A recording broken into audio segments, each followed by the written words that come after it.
Hi, good day everyone. My name is Chohara Cabato of Davao Doctors College from BSN 212E, and for today I'm going to perform the parenteral administration. So we have three: the intradermal, subcutaneous, and the intramuscular medication administration. But first, we have to do the preparing medication from a vial and intradermal medication administration. Parenteral drug administration is a non-administration but is generally interpreted as relating to injecting directly into the body and bypassing through the skin and mucous membranes. For the preparation of this procedure, check the doctor's order and also check the medication administration recorded, or the MAR. It is to ensure that the patient received the right medication at the right time by proper route. Okay. Check the label of the medication against the MAR to ensure that the correct medication is being prepared. Okay?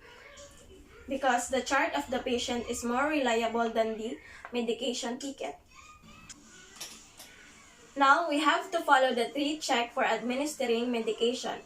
Read the label on the medication. So, when it is taken from the medication cart, and before withdrawing the medication and after withdrawing the medication. Okay. Next, let's organize the equipment. It is to save time and effort.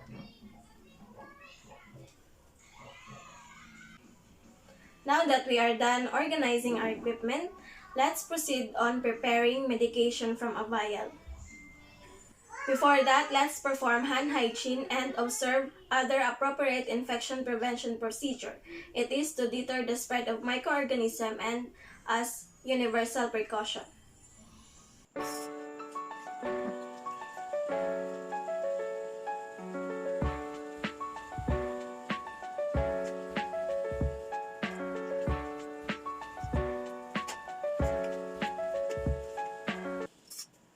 Let's prepare medication vial for drug withdrawal. So mixes the solution if necessary by rotating the vial between the palm of hands, not by shaking. Now remove the protective cap or clean the rubber cap of the previously opened vial with an antiseptic wipe by rubbing in a circular motion.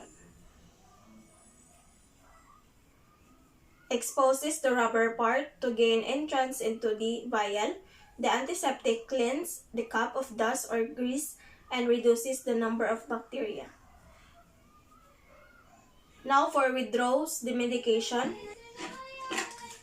Attaches the filter needle as agency practice dictates to draw up premixed liquid medications from multi-dose vials. To ensure that the needle is firmly attached to the syringe.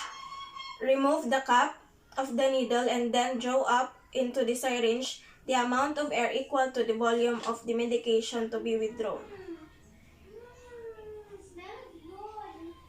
Now, carefully insert the needle into the upright vial through the center of the rubber cap, maintaining the sterility of the needle.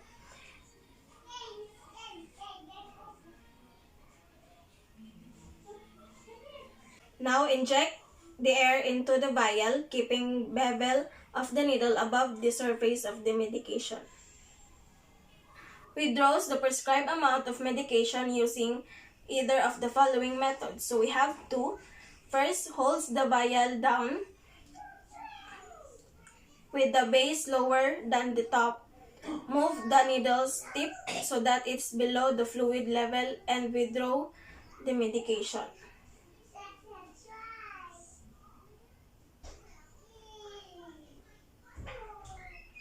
Or inverts the vial, ensure the needle tip is below fluid level, and gradually withdraw the medication.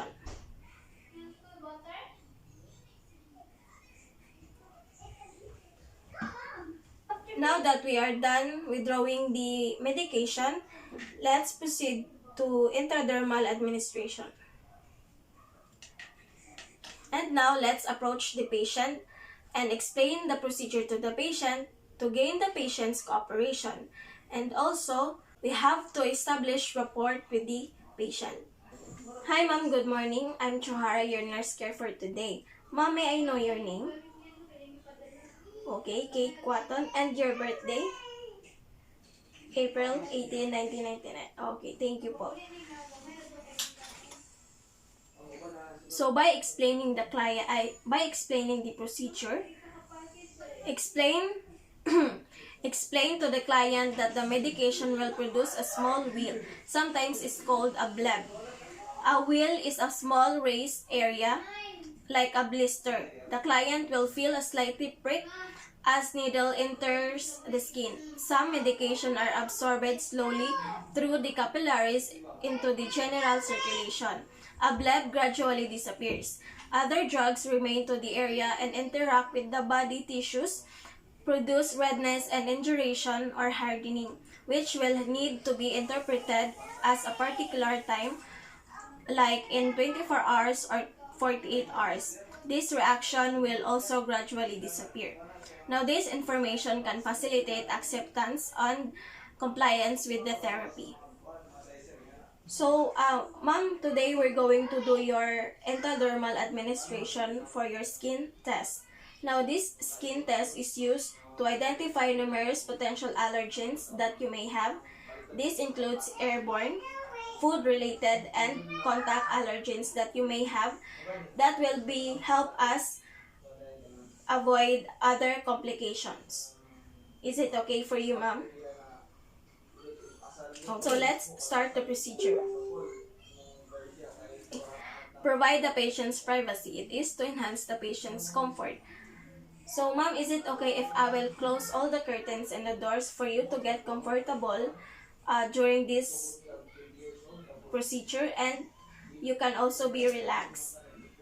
Okay.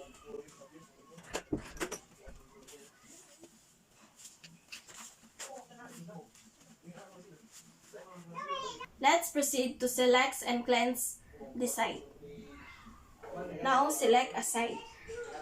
Forearm about the hands width above the wrist and 3 or 4 fingers width below the antecubital space. So, here. Avoid using the sites that are tender, inflamed, swollen, and those that have lesions. So, apply gloves as indicated by agency policy.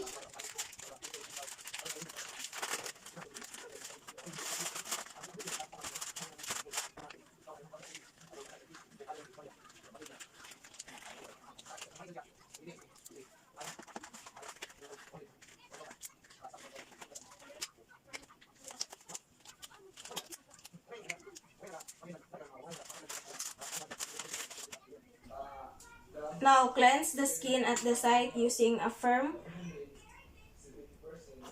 circular motion starting at the center and widening the circle outward. Allow the area to dry thoroughly. Disregard. Let's prepare the syringe for injection. So remove the needle while waiting for the antiseptic to dry. Expels any bubbles from the syringe.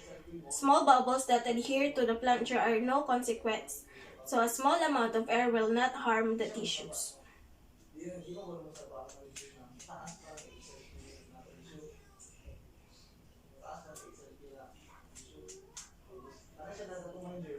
Okay. Grasp the syringe in your non-dominant hand. Close the hub, holding it between the thumb and forefinger. Hold the needle almost parallel to the skin surface with the bevel of the needle up.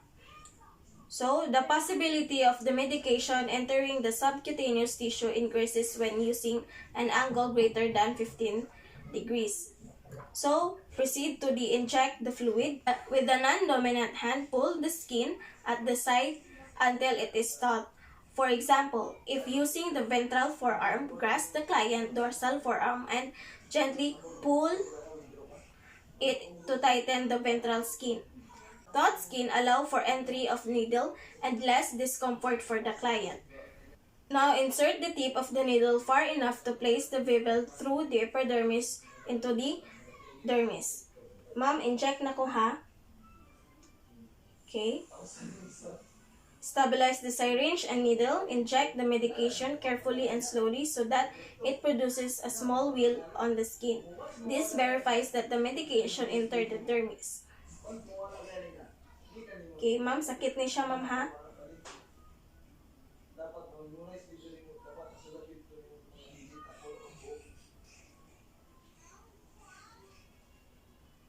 Withdraws the needle quickly at the same angle at which it was inserted. Activate the needle safety device. Withdrawing the needle quickly at the angle at which entered the skin minimizes the tissue damage and discomfort for the patient. So, do not massage the area, because massage can disperse the medication into the tissue or out through the needle insertion site. Now, humana. And remove that and disregard the gloves.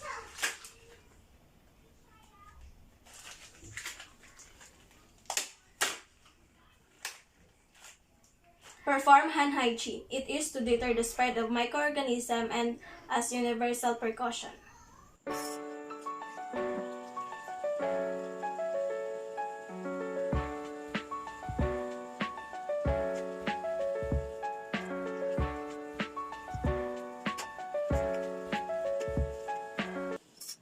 Now that we are done performing hand hygiene, encircle the injection site with ink to observe for redness or induration or hardening per agency policy. Now we have to document all the relevant information. So, records the testing material given, the time, the dosage, the route, and the site, and the nursing assessment. Accurate documentation is necessary to prevent medication error. Now we have to evaluate the condition of the site for 30 minutes, depending on the test. Measure the areas of redness and induration in millimeters at the largest diameter and document findings. Some medication used in testing may cause allergic reactions. Epinephrine may need to be used. Now we have to document if the patient has positive or negative skin test result. Follow agency protocol on labeling for allergies.